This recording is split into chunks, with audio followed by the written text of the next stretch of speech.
L'ombre appelle ton nom.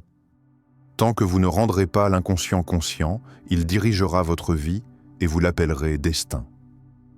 Bienvenue sur Aletheia, là où l'on ose explorer ce que la plupart préfèrent fuir.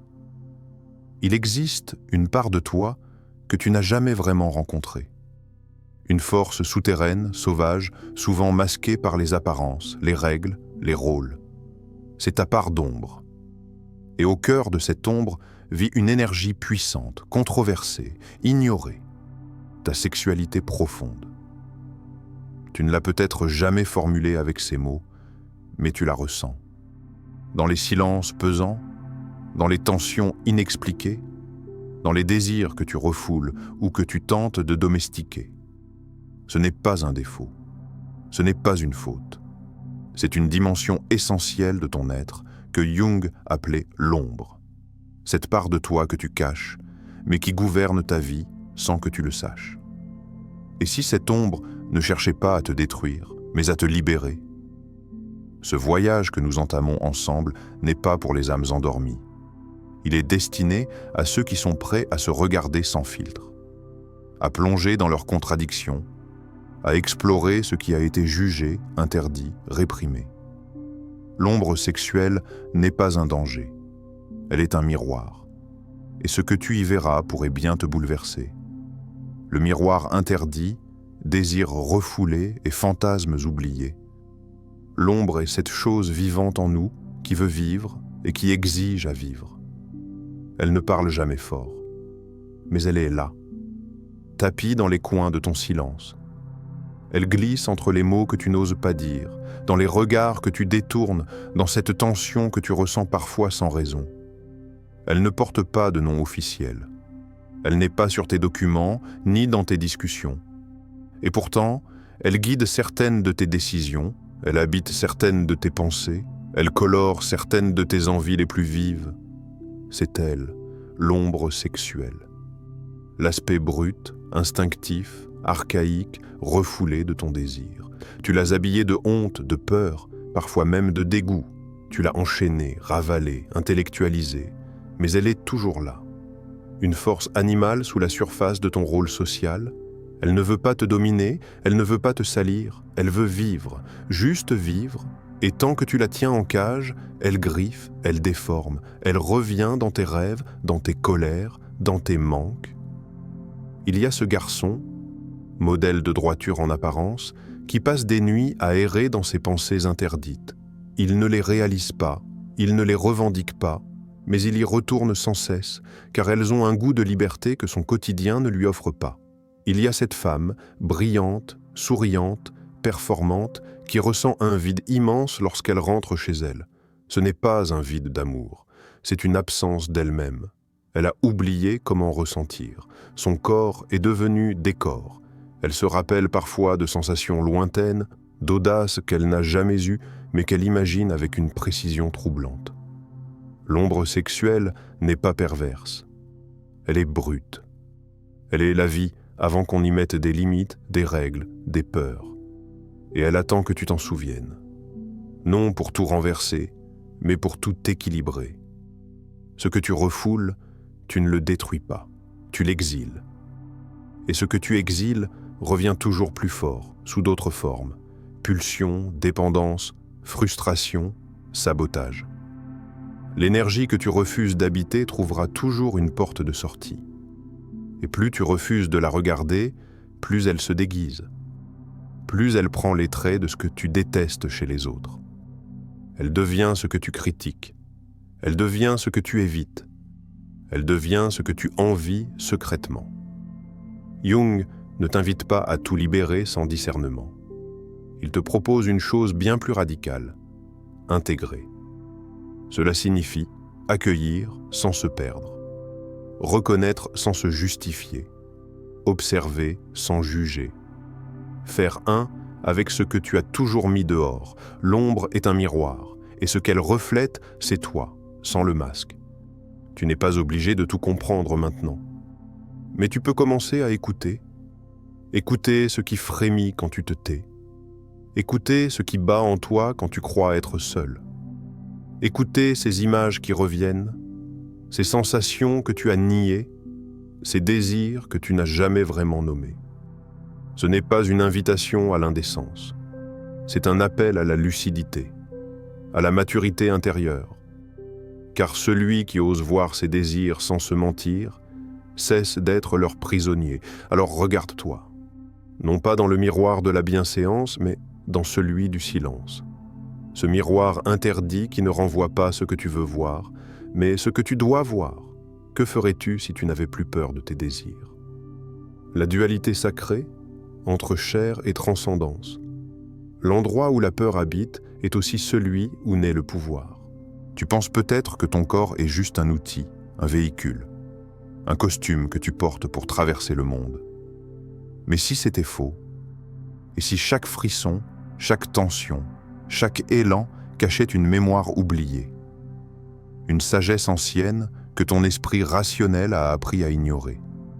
Le corps n'est pas une simple enveloppe, il est un temple, une carte vivante. Il parle le langage du désir, mais ce langage n'est pas vulgaire, il est profond, archaïque, sacré. Là où la pensée doute, le corps sait. Là où l'esprit juge, le corps ressent. Et c'est précisément là que vit l'ombre sexuelle, à la frontière mouvante entre la chair et le sens. Tu l'as peut-être expérimenté. Cette sensation étrange lorsque le désir ne se réduit plus à un besoin mais devient passage, quand ton souffle change, quand le monde devient flou, quand le temps ralentit, non pas dans l'acte mais dans l'élan. Il y a là une porte, une faille dans l'ordinaire, une vibration qui dit « tu es plus que ce que tu crois ». C'est cela que Jung appelait le potentiel d'union du soi. La sexualité, dans sa forme la plus brute, est aussi une énergie d'intégration. Elle veut réunir, elle veut fusionner, elle veut créer, non seulement des corps, mais des êtres, des états de conscience, des vérités enfouies, mais voilà. Notre monde moderne a scié cette branche sacrée. D'un côté, on l'a enfermée dans la honte, de l'autre, on l'a jetée en pâture dans la distraction. Dans les deux cas, elle a perdu sa noblesse. Entre l'hypocrisie et la surexposition, la sexualité est devenue une caricature d'elle-même. Mais elle attend, toujours, dans un coin discret du silence. Et si tu l'écoutes sans vouloir la posséder, elle te montrera un pouvoir que tu n'as jamais appris à manier.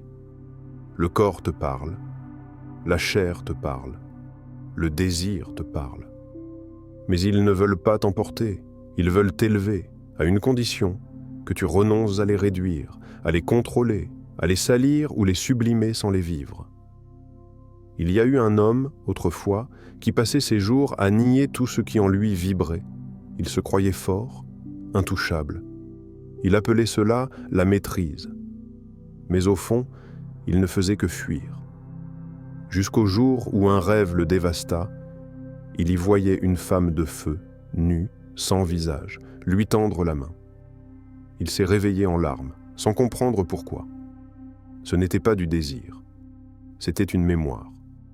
Car parfois, ton propre corps te révèle ce que ton esprit a voulu effacer. Transcender ne veut pas dire refuser.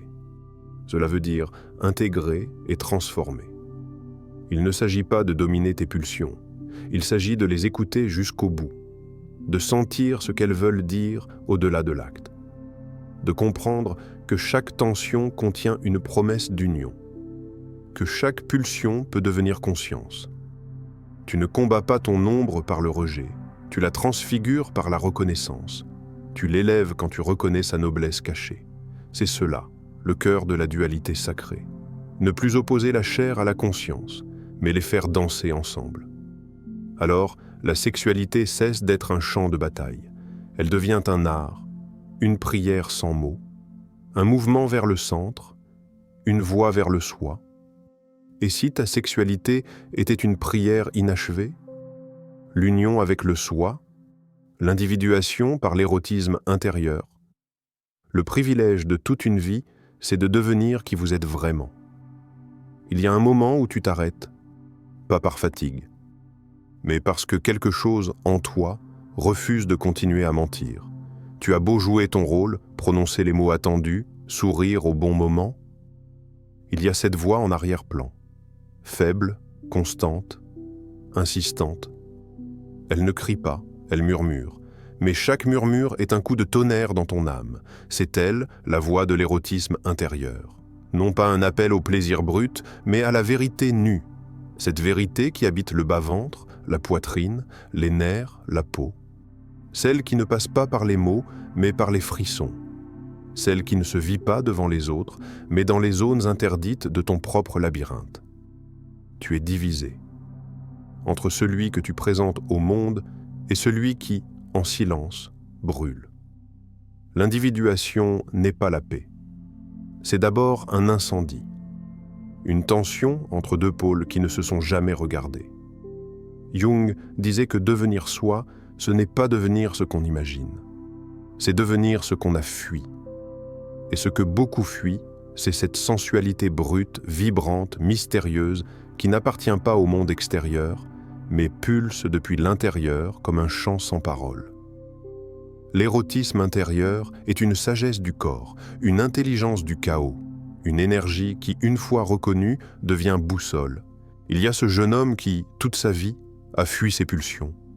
Il les rangeait dans des tiroirs, les analysait, les appelait faiblesse ou distraction. Mais dans ses rêves récurrents, il était toujours poursuivi par une femme sauvage, le regard incandescent, les bras tendus vers lui. Jusqu'au jour où il cessa de fuir, il se retourna, et la femme disparut. À sa place, un miroir. Il s'y vit pour la première fois, entier. Nomberi calme, ce miroir, c'est l'érotisme conscient. Il ne te pousse pas vers le monde, il te ramène à toi. Lorsque tu cesses de censurer cette énergie, elle devient source d'équilibre. Elle te parle de ce que tu veux vraiment. Pas ce que tu as appris à vouloir, mais ce que ton être réclame en silence. Connexion, création, vérité. Car l'érotisme intérieur n'est pas sexuel. Il est existentiel. C'est la tension créatrice entre ton ombre et ta lumière. C'est ce feu qui veut t'unifier. Et tant que tu le refuses, tu restes fragmenté. Mais si tu l'accueilles, sans honte, sans excès, sans prétention, il te transforme. Tu commences à marcher autrement, à regarder autrement, à créer autrement. Même tes pensées changent de rythme. Car tu n'es plus animé par la peur de te perdre, mais par le désir profond de t'unifier. Un homme transformé n'est pas celui qui a éradiqué ses pulsions, c'est celui qui leur a parlé, qui les a entendues, et qui a compris qu'en elles résidait un message oublié. Il n'a pas tué ses démons, il a dialogué avec eux, il les a invités à sa table, et lentement, ils ont cessé de hurler. Ils sont devenus guides, gardiens, parfois même des alliés de sa création. Tu crois peut-être que le chaos est une erreur, mais le chaos est fécond. Il est cette alchimie obscure, d'où naissent les étoiles intérieures. Et toi, au milieu, tu es le creuset. Tu es le lieu où l'instinct rencontre l'intelligence, où la chair rencontre l'intuition, où le trouble devient pouvoir. Oses-tu accueillir le chaos comme source d'unité? Avant de continuer, un petit rappel. Abonnez-vous à la chaîne pour ne pas manquer nos prochaines vidéos. Si ce que vous voyez vous plaît, un like serait grandement apprécié et n'hésitez pas à partager vos réflexions en commentaire. Merci pour votre soutien continu. La traversée du feu, souffrance, honte et libération. Ce n'est pas en regardant la lumière qu'on devient lumineux, mais en plongeant dans son obscurité. Il faut descendre. Il n'y a pas d'autre voie. Tu peux accumuler les lectures, réciter des concepts, afficher des postures, rien ne remplacera cette descente. Le moment brut, celui que tu évites, celui qui t'attend dans le noir. La traversée de ton ombre sexuelle n'est pas une idée abstraite. C'est un passage réel. Et il brûle. C'est une confrontation sans témoin. Un face-à-face entre toi et ce que tu caches depuis toujours. Les souvenirs que tu as enterrés, les gestes que tu regrettes, les regards que tu as volés, les désirs que tu n'as jamais nommés. Tout cela remonte comme une marée que rien ne retient. Tu pensais les avoir oubliés? Tu croyais les avoir dépassés, mais ils étaient là, en veille, comme du charbon sous la cendre. Et maintenant, ils prennent feu. Le feu ne demande pas ton avis, il ne fait pas dans la douceur, il consume, il transforme. Et dans cette brûlure, une question: es-tu prêt à mourir à ce que tu crois être pour devenir ce que tu es vraiment? La honte est un poison lent. Elle te fait croire que ton désir est une faute, que ta vérité est une trahison, que ton corps est un ennemi. Et alors tu te dissocies, tu t'absentes de toi-même, tu vis à moitié. Mais voici la vérité nue, ta honte n'est pas à toi. Elle t'a été transmise, tu l'as héritée, par les mots, les regards, les silences. On t'a appris à te couper, à te juger, à t'étouffer. Ce n'est pas ton ombre qui t'a brisé, c'est ton refus de l'accueillir. Il y a cette femme qui n'a jamais osé dire qu'elle se sentait vide après chaque nuit d'amour, parce qu'au fond, elle ne faisait qu'obéir, qu'imiter, qu'endurer. Elle s'était retirée de son propre corps pour être ce qu'on attendait d'elle. Il y a cet homme qui, depuis l'enfance, ressentait une chaleur étrange quand il regardait le monde, une pulsation dans la poitrine, dans le bas du ventre. Mais on lui a dit que c'était sale, déplacé, dangereux. Alors il a tout enfermé, et la clé, il l'a jetée. Des années plus tard, il ne comprend pas pourquoi il ne ressent plus rien. Voilà ce que fait la honte. Elle te coupe de toi-même. Elle t'endort. Elle te fait confondre sécurité et enfermement. Mais viens maintenant, approche du feu. Laisse remonter. Laisse les images. Laisse les tremblements. Laisse les souvenirs que tu ne voulais pas revoir. C'est dans cette incandescence que se cache la libération. Pas dans le contrôle, pas dans le déni, pas dans les faux-semblants. Et chaque larme que tu retiens est une porte close. Chaque frisson réprimé est une énergie qui tourne en rond. Chaque honte non traversée est une pièce sombre dans ta maison intérieure. Tu veux devenir entier? Alors ouvre tout, brise les cadenas, laisse-toi brûler. Il ne s'agit pas de souffrir pour souffrir, il s'agit de traverser, d'aller au bout de la peur, au bout du malaise, au bout du vertige. Là où tu crois que tu vas te perdre, tu vas te retrouver. Là où tu tombes, tu atterris enfin. Le feu purifie. Il ne choisit pas ce qu'il détruit. Il enlève ce qui est faux. Il rase les masques, les fuites, les protections. Et ce qui reste, après, c'est toi. Number vivant. Entier.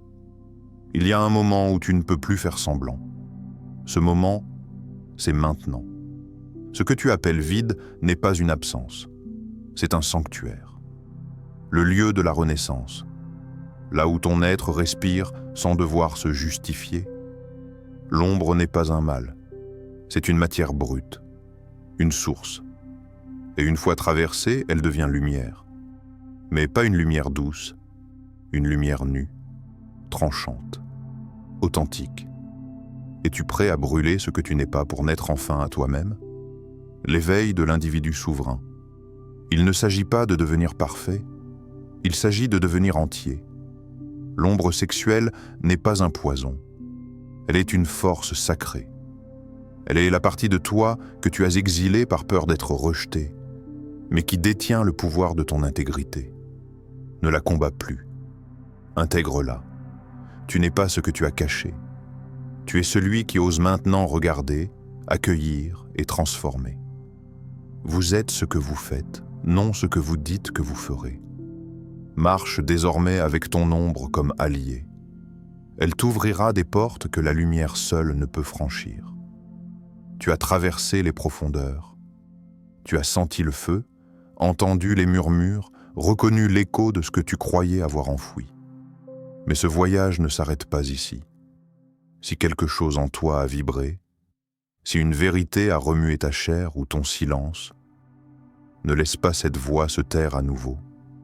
Abonne-toi à Aletheia, non comme on suit une chaîne, mais comme on choisit un chemin, celui du retour à soi, celui de l'individu libre, lucide, entier.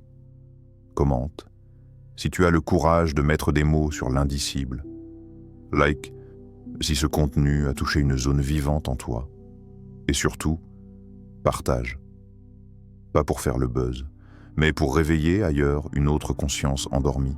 Tu n'es pas seul, tu n'es pas brisé, tu es en train de naître. Et ce n'est que le début.